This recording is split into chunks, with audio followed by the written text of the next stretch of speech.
창세기는 인류의 기원과 이스라엘 민족의 시작을 다루는 성경의 첫 번째 책입니다.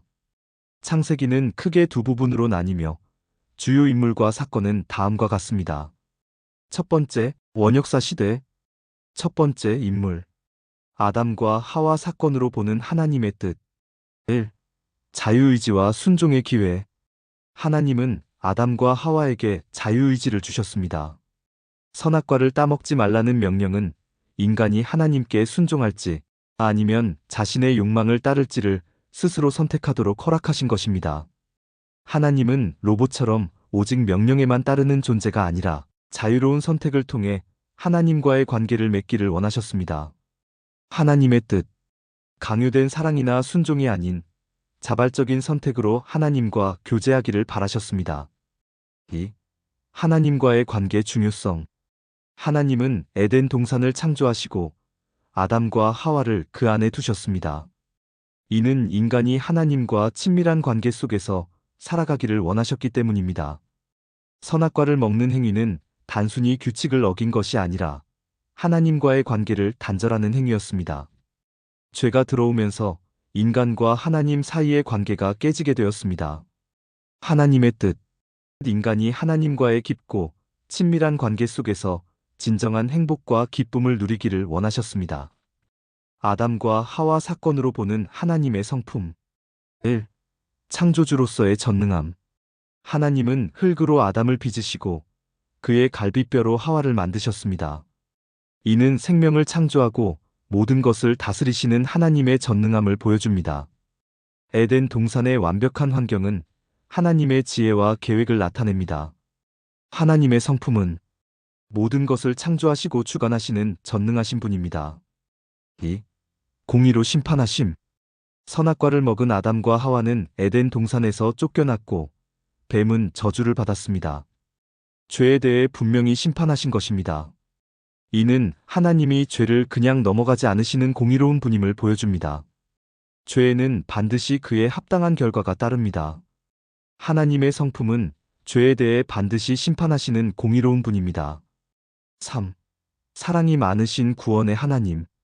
인간의 타락에도 불구하고 하나님은 그들을 완전히 버리지 않으셨습니다. 아담과 하와에게 가죽옷을 지어 입히신 것은 그들의 수치를 가려주시고 죄의 결과를 대신 짊어지신 하나님의 사랑을 상징합니다.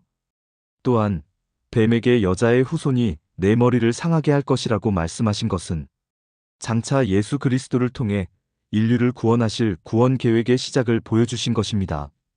가인과 아벨의 제사 사건은 인류 최초의 예배이자 동시에 최초의 살인 사건으로 하나님께서 받으시는 예배가 무엇인지 그리고 하나님의 공의와 긍휼이 어떤 것인지를 극적으로 보여주는 이야기입니다.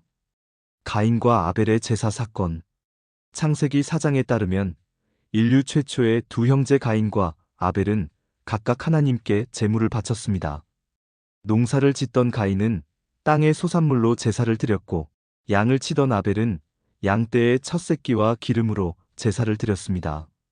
결과 하나님께서는 아벨의 제사는 받으셨지만 가인의 제사는 받지 않으셨습니다. 이로 인해 가인은 몹시 분노하며 얼굴색이 변했습니다. 하나님의 반응. 하나님은 분노하는 가인에게 네가 선을 행하면 어찌 낯을 들지 못하겠느냐? 선을 행하지 아니하면 죄가 문에 엎드려 있느니라. 죄가 너를 원하나 너는 죄를 다스릴 지니라고 경고하셨습니다. 하지만 가인은 결국 동생 아벨을 들로 유인하여 살해했습니다. 하나님의 뜻과 성품. 이 사건을 통해 우리는 하나님의 깊은 뜻과 성품을 이해할 수 있습니다. 핵심은 제물 자체의 종류가 아니라 제사를 드리는 사람의 마음과 태도, 예수 그리스도의 십자가, 보혈이 구원의 통로임을 보여주는 사건입니다. 1. 예배자의 마음을 보시는 하나님. 히브리서 11장 4절은 아벨이 믿음으로 더 나은 제사를 드렸다고 말합니다. 아벨은 최상의 것을 구별하여 바쳤지만 가인의 제사는 겉으로만 드리는 형식적인 행위였을 가능성이 높습니다. 하나님께서는 외적인 행위보다 그 안에 담긴 진정한 믿음, 순종, 그리고 하나님을 향한 중심을 보십니다. 하나님이 가인의 제물을 받지 않으신 것은 제물이 땅의 소산이어서가 아니라 그 마음의 중심이 올바르지 않았기 때문입니다. 공의롭고 거룩한 하나님. 하나님은 죄를 그냥 넘기지 않으시는 공의로운 분이십니다. 가인의 마음속에 있는 교만과 시기, 불순종을 알고 계셨기에 그의 제사를 받지 않으셨습니다. 이 사건은 하나님께서 인간의 악한 마음을 용납하지 않으시며 죄악에 대해 반드시 심판하신다는 것을 보여줍니다. 긍휼과 경고의 하나님. 하나님은 가인에게 즉시 벌을 내리지 않으셨습니다. 대신 그가 죄의 유혹에 빠지지 않도록 친절하게 경고하고 훈계하셨습니다. 이는 하나님께서 죄인이라 할지라도 즉각적인 심판보다는 회개하고 돌아올 수 있는 기회를 주시는 긍휼이 풍성하신 분임을 보여줍니다. 그러나 가인이 그 경고를 무시하고 동생을 살해하자 하나님은 죄에 대한 정당한 벌을 내리셨습니다. 가인과 아벨의 제사 사건은 예배란 곧 삶이라는 중요한 교훈을 전합니다. 우리가 하나님께 바치는 모든 행위는 우리의 마음과 믿음을 반영하며 하나님께서는 우리의 중심을 보고 계시는 분이라는 사실을 깨닫게 해줍니다. 세 번째 인물 노아의 삶. 인류의 타락과 하나님의 심판, 그리고 새로운 시작을 상징하는 중요한 사건들을 담고 있습니다. 그의 삶을 통해 하나님의 뜻과 성품을 깊이 이해할 수 있습니다. 노아의 주요 사건. 1. 의인 노아의 방주. 하나님은 죄악으로 가득 찬 세상을 보시고 한탄하셨고 그들을 심판하기로 결정하셨습니다.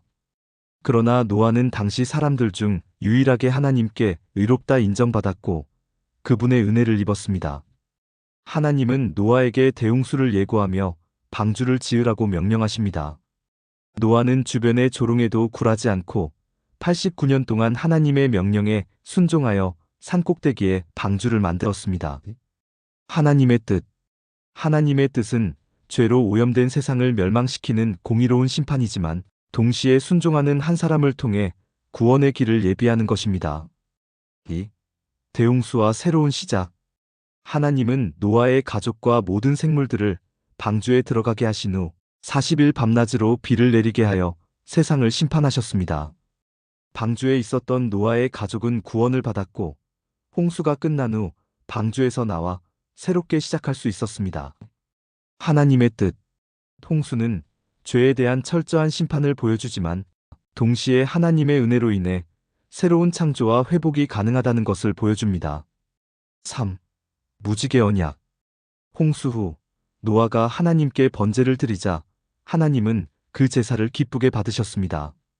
하나님은 다시는 물로 세상을 심판하지 않겠다는 약속의 증표로 하늘에 무지개를 두셨습니다. 하나님의 뜻. 인간의 약함에도 불구하고 하나님은 언약을 지키시며 그분의 자비를 영원히 기억하겠다는 의지를 보이셨습니다. 노아의 삶을 통해 드러난 하나님의 성품. 공의의 하나님. 하나님은 죄를 결코 좌시하지 않으시고 죄악이 가득한 세상에 홍수라는 심판을 내리시는 공의로운 분입니다. 그분의 거룩함은 죄와 공존할 수 없습니다. 은혜와 자비의 하나님. 심판 중에서도 노아라는 한 사람에게 은혜를 베풀어 구원의 길을 열어주셨습니다. 이는 심판 가운데서도 긍휼과 자비를 베푸시는 하나님의 성품을 보여줍니다. 언약에 신실하신 하나님. 무지개를 통해 다시는 물로 세상을 심판하지 않겠다고 약속하시고 그 약속을 영원히 지키시는 신실하신 분입니다. 이 언약은 하나님의 약속이 얼마나 확고한지를 보여줍니다. 두 번째 촉장시대. 창세기 네 번째 인물 아브라함의 주요 사건과 하나님의 뜻. 1. 본토 친척 아비집을 떠나라. 하나님은 아브라함에게 안정된 삶의 터전인 갈대아 우르를 떠나 내가 네게 보여줄 땅으로 가라고 명령하십니다. 이는 단순히 지리적 이동을 넘어 하나님에 대한 절대적인 믿음과 순종을 요구하신 것입니다. 아브라함의 순종은 믿음의 시작이 되었고 하나님은 그 믿음을 보시고 그에게 큰 민족과 땅, 그리고 복의 근원이 되리라는 언약을 주셨습니다. 하나님의 뜻. 하나님은 인간의 안정적이고 익숙한 삶의 방식을 내려놓고 오직 그분만을 의지하는 전적인 신뢰관계를 원하십니다. 2. 아들을 번제로 바치라는 명령. 아브라함은 오랜 기다림 끝에 얻은 아들 이삭을 하나님께 바치라는 충격적인 명령을 받습니다. 이는 아브라함의 믿음을 시험하는 가장 큰 사건이었습니다. 아브라함은 순종했고 하나님은 마지막 순간에 이삭을 맡고 대신할 수량을 예비해 주셨습니다. 하나님의 뜻. 하나님은 우리가 가장 소중하게 여기는 것보다 하나님을 더 사랑하고 신뢰하는지를 시험하십니다. 이 사건은 장차 하나님이 인류의 죄를 위해 독생자 예수 그리스도를 희생시키실 것을 예표하는 것이기도 합니다. 3. 소돔과 고모라를 위한 중보 기도. 하나님이 소돔과 고모라를 심판하시려 할 때 아브라함은 조카 롯을 위해 하나님께 끈질기게 기도합니다. 의인 50명에서 시작해 10명까지 의인 10명이 있다면 멸하시지 않겠느냐고 간구하며 하나님의 자비를 구합니다. 하나님의 뜻. 하나님은 무조건적인 심판을 내리시는 분이 아니라 의인의 중보 기도에 귀 기울이시고 그분의 공의와 동시에 자비를 보여주기를 원하십니다. 아브라함의 사건을 통해 드러난 하나님의 성품. 아브라함의 인생 여정을 통해 우리는 하나님의 여러 성품을 엿볼 수 있습니다. 약속에 신실하신 하나님.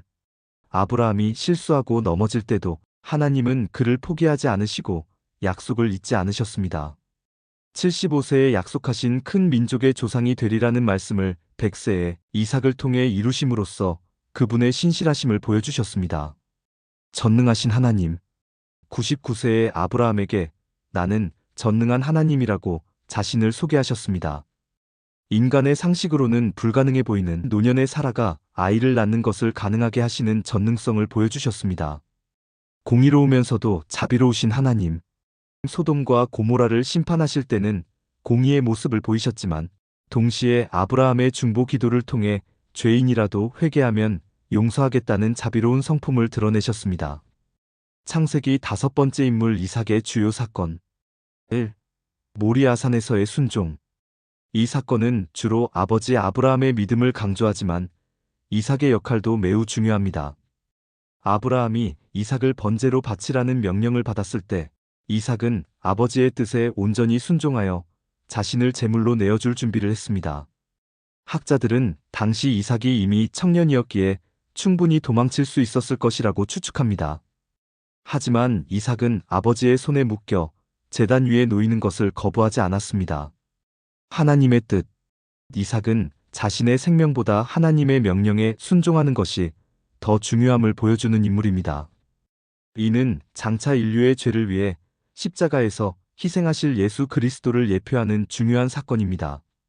하나님은 아브라함과 이삭의 순종을 통해 대속제물이신 예수 그리스도에 대한 예언을 미리 보여주셨습니다. 2. 우물을 양보하는 사건. 창세기 26장. 이삭은 그랄 지역에 기근이 들자 애굽으로 내려가려 했으나 하나님은 그에게 그 땅에 머물라고 말씀하셨습니다. 이삭은 순종하여 그곳에서 농사를 지었고 그 해에 100배의 축복을 받았습니다. 이로 인해 그는 큰 부자가 되었고 주변 사람들의 시기를 받게 됩니다. 블레셋 사람들이 그의 우물을 빼앗고 흙으로 메웠지만 이삭은 다투지 않고 조용히 다른 곳으로 가서 우물을 팠습니다. 하나님의 뜻. 이삭은 자신의 권리를 주장하며 다투기보다는 평화와 양보를 선택했습니다. 이는 눈에 보이는 재산보다 하나님의 약속을 신뢰하는 삶이 더 중요하다는 것을 보여줍니다. 하나님은 이삭의 온유함과 순종을 보시고 그가 다투지 않은 우물에 르호봇이라는 이름을 붙여주며 그를 축복해 주셨습니다. 이삭의 삶을 통해 드러난 하나님의 성품. 약속에 신실하신 하나님. 이삭은 아브라함에게 주신 하나님의 약속의 자녀였습니다. 이삭의 탄생부터 그의 인생 전체가 하나님의 언약이 어떻게 성취되는지를 보여줍니다. 이삭이 받은 축복은 그의 노력 때문이 아니라 오직 하나님이 아브라함과 맺은 언약 때문이었습니다. 전능하신 하나님. 가뭄이 든 땅에서 농사를 지었을 때 100배의 수확을 얻게 하신 것은 인간의 힘으로는 불가능한 일이었습니다. 이는 하나님이 자연을 다스리시며 자신의 백성에게 풍성한 복을 주실 수 있는 전능하신 분임을 보여줍니다. 온유한 자를 축복하시는 하나님. 이삭은 평생을 큰 다툼 없이 온유하게 살았습니다. 그의 우물을 빼앗기고도 묵묵히 다른 곳으로 가서 판 행동은 하나님의 뜻에 대한 순종을 보여주며 하나님은 그러한 온유한 자를 외면하지 않으시고 축복해 주신다는 것을 알 수 있습니다. 이삭의 삶은 아버지 아브라함처럼 극적인 사건은 적었지만 하나님의 뜻과 약속을 굳게 믿고 평범한 일상 속에서 온유함과 순종을 실천하는 믿음이 얼마나 중요한지를 가르쳐 줍니다. 야곱의 삶은 속임수와 다툼으로 얼룩진 인간적인 모습에서 시작해 고난과 좌절을 겪으며 점차 하나님께 순종하는 믿음의 사람으로 변화하는 과정을 보여줍니다. 그의 삶을 통해 하나님의 뜻과 성품을 깊이 이해할 수 있습니다. 창세기 6번째 인물 야곱의 주요 사건 1. 형 에서의 장자권과 축복을 빼앗음. 야곱은 팥죽 한 그릇으로 형 에서의 장자권을 사들이고 어머니 리브가와 함께 눈이 어두운 아버지 이삭을 속여 형의 축복까지 가로챕니다. 이 사건으로 인해 그는 형의 분노를 피해 외삼촌 라반의 집으로 도망치게 됩니다. 하나님의 뜻, 하나님의 약속은 인간의 꾀나 속임수로 이루어지는 것이 아님을 보여줍니다. 하나님은 이미 야곱의 탄생 전부터 형이 아우를 섬기리라고 예언하셨습니다. 이 사건은 야곱의 속임수가 아니라 하나님의 주권적인 계획과 섭리가 모든 것을 이끌어가고 있음을 보여줍니다. 2. 베델에서의 꿈.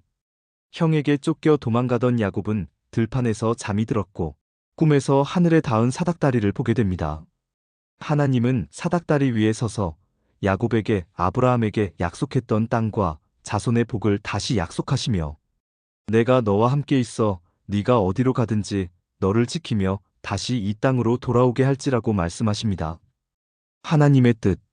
죄를 짓고 도망치는 야곱을 하나님은 외면하지 않으시고 먼저 찾아오셨습니다. 이는 인간의 실수와 죄악에도 불구하고 하나님은 먼저 은혜를 베푸시고 그분의 약속을 잊지 않으신다는 것을 보여줍니다. 삼촌 라반의 집에서 20년 종살이한 야곱이 라반에게 제안한 바라봄의 법칙은 단순한 미신적인 행위가 아니었습니다. 성경은 이 모든 것이 하나님의 지시에 따른 것임을 분명히 밝히고 있습니다. 야곱은 꿈속에서 하나님을 만나 라반의 행동을 고발하고 하나님이 라반의 속임수를 보시고 야곱을 부유하게 하실 것이라는 약속을 받았습니다. 하나님의 개입. 라반의 거듭된 속임수와 약속 위반 속에서도 하나님은 야곱의 편에 서서 그가 정당한 보상을 받도록 직접 개입하셨습니다. 라반은 야곱의 품삯을 10번이나 바꾸었지만 하나님의 섭리 아래 야곱은 번성하게 되었습니다. 하나님의 뜻. 이 사건은 하나님이 인간의 삶에 깊이 관여하시며 악인의 불의를 심판하고 의인의 억울함을 풀어주시는 공의의 하나님이라는 것을 보여줍니다. 또한 하나님께서는 당신의 백성을 위해 인간의 한계를 넘어 역사하시는 능력의 하나님이심을 드러내셨습니다. 하나님의 성품. 공의와 신실함. 하나님은 라반의 불의와 야곱의 억울함을 모두 알고 계셨습니다. 라반이 약속을 어길 때마다 하나님은 당신의 약속을 변함없이 지키셨습니다. 이는 악을 심판하고 약속을 지키시는 하나님의 신실한 성품을 강조합니다. 야곱은 비록 외롭고 어려운 환경에 있었지만 하나님께서는 그의 형통을 주관하시고 모든 것을 합력하여 선을 이루게 하셨습니다. 하나님은 야곱의 바라봄이라는 행위를 통해 기적적으로 그의 재산을 불려주셨으며 이는 인간의 노력을 넘어 역사하시는 하나님의 은혜와 섭리를 보여줍니다. 이처럼 바라봄의 법칙은 인간의 불의가 만연한 세상 속에서도 하나님께서 당신의 약속을 신실하게 지키시고 그분의 뜻을 이루시는 분임을 증명하는 중요한 이야기입니다. 3. 야복강에서 하나님과 씨름한 사건. 야곱은 외삼촌 라반의 집에서 20년간 고생한 후 고향으로 돌아오던 중 에서와 재회하기 전 야복강 나루터에서 밤새도록 어떤 사람과 씨름합니다. 그 사람은 야곱의 환도뼈를 쳐서 위골되게 하고 야곱은 축복하지 아니하시면 가게 하지 아니하겠나이다라고 매달립니다. 그 사람은 야곱에게 이스라엘이라는 새 이름을 주십니다. 하나님의 뜻. 이 사건은 야곱이 자신의 힘을 의지하던 삶에서 하나님의 능력에 전적으로 의존하는 삶으로 변화했음을 상징적으로 보여줍니다. 야곱의 삶을 통해 하나님은 고난과 절망의 순간에도 우리와 함께 하시며 우리를 변화시켜 새로운 존재로 만들어주신다는 것을 알 수 있습니다. 야곱의 삶을 통해 드러난 하나님의 성품. 주권적인 하나님. 야곱의 삶은 그의 교활함 때문이 아니라 오직 하나님의 주권적인 선택과 섭리에 의해 이끌려갔습니다. 하나님은 야곱의 성품을 사용하지 않으시고 그를 변화시키시며 약속을 이루셨습니다. 긍휼과 용서의 하나님. 야곱이 죄를 지었음에도 불구하고 하나님은 그를 버리지 않으시고 베델에서 나타나 약속을 재확인해 주셨습니다. 이는 하나님의 긍휼과 용서가 인간의 실수보다 크다는 것을 보여줍니다. 인내와 훈련의 하나님. 야곱은 20년간 라반의 집에서 온갖 고생을 겪고 야복강에서 환도뼈가 위골되는 고통을 겪습니다. 이 모든 과정은 하나님의 연단과 훈련이었으며 야곱의 교만한 마음을 꺾고 그를 온전한 믿음의 사람으로 만드시려는 하나님의 인내와 사랑이었습니다. 요셉의 삶은 형제들에게 버림받고 노예로 팔려가는 절망적인 상황에서 이집트의 총리가 되는 극적인 반전을 보여줍니다. 그의 삶을 통해 우리는 고난 속에서 일하시는 하나님의 깊은 뜻과 성품을 발견할 수 있습니다. 창세기 7번째 인물 요셉의 주요 사건. 1. 형들에게 미움받아 노예로 팔려감. 야곱이 가장 사랑했던 요셉은 채색 옷을 입고 형들에게 꿈 이야기를 했다는 이유로 미움을 샀습니다. 형들은 그를 시기하여 구덩이에 던져 넣었다가 이집트의 상인에게 노예로 팔아버립니다. 하나님의 뜻. 인간의 악한 행동이 하나님의 거대한 구원 계획의 한 부분이 될 수 있음을 보여줍니다. 요셉이 이집트로 팔려간 것은 형들의 시기심 때문이었지만 하나님은 그 사건을 통해 장차 닥칠 대기근으로부터 이스라엘 가족을 구원하시려는 섭리를 이루어 가셨습니다. 2. 보디발의 집과 감옥에서의 고난. 요셉은 보디발의 집에서 성실하게 일했으나 보디발 아내의 유혹을 뿌리치다가 누명을 쓰고 감옥에 갇히게 됩니다. 이 절망적인 상황 속에서도 요셉은 하나님을 의지하며 감옥의 사람들을 섬깁니다. 하나님의 뜻. 하나님은 요셉의 고난을 통해 그를 단련시키셨습니다. 노예 생활과 감옥살이는 요셉이 교만함을 버리고 오직 하나님만을 의지하며 장차 이집트의 총리로서 백성들을 다스릴 지도력을 배우는 시간이었습니다. 하나님의 뜻은 때로는 고난과 역경을 통해 이루어지기도 합니다. 3. 바로의 꿈을 해몽하고 총리가 된 사건. 요셉은 감옥에서 술 맡은 관원장의 꿈을 해몽해준 인연으로 이집트 왕 바로의 꿈을 해몽하게 됩니다. 그는 꿈을 통해 앞으로 다가올 7년간의 풍년과 7년간의 대기근을 예언하고 지혜로운 해결책을 제시합니다. 바로는 요셉의 지혜가 하나님께로부터 왔음을 깨닫고 그를 이집트의 총리로 세웁니다. 하나님의 뜻. 요셉이 수많은 고난을 겪고도 하나님을 향한 믿음을 잃지 않았을 때 하나님은 그에게 지혜를 주시고 최고의 위치로 높여주셨습니다. 이는 겸손과 신실함으로 기다리는 자를 하나님이 반드시 높여주신다는 것을 보여줍니다. 4. 형들을 용서하고 가족을 구원한 사건. 대기근 때 양식을 구하러 이집트에 온 형제들을 만난 요셉은 처음에는 그들을 시험하지만 결국 자신의 신분을 밝히고 눈물을 흘리며 그들을 용서합니다. 요셉은 형들에게 형님들이 나를 이곳에 팔았다고 해서 근심하지 마소서, 한탄하지 마소서. 하나님이 생명을 구원하시려고 나를 당신들보다 먼저 보내셨나이다라고 말합니다. 하나님의 뜻. 이 사건은 요셉의 용서가 개인적인 감정을 넘어선 하나님의 구원 계획임을 보여줍니다. 요셉은 자신의 고난이 형제들을 위한 하나님의 뜻이었음을 깨닫고 인간적인 원망을 뛰어넘어 하나님의 시각으로 모든 것을 이해하고 용서했습니다. 요셉의 삶을 통해 드러난 하나님의 성품. 섭리하시는 하나님. 하나님은 요셉이 겪은 모든 사건들, 심지어 인간의 악함까지도 선으로 바꾸어 사용하셨습니다. 이는 하나님의 주권적인 섭리가 모든 역사와 개인의 삶을 이끌어가고 있음을 보여줍니다. 신실하신 하나님. 요셉은 노예로 팔리고 감옥에 갇히는 절망적인 상황 속에서도 하나님을 신뢰하며 정직하게 살았습니다. 하나님은 그의 신실함을 보시고 마침내 그를 높여 모든 약속을 성취하셨습니다.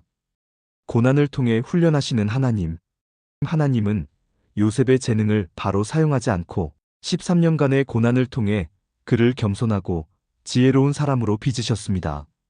이는 하나님의 백성을 위한 연단과 훈련이 결국은 더 큰 축복과 사명을 위한 준비 과정임을 보여줍니다.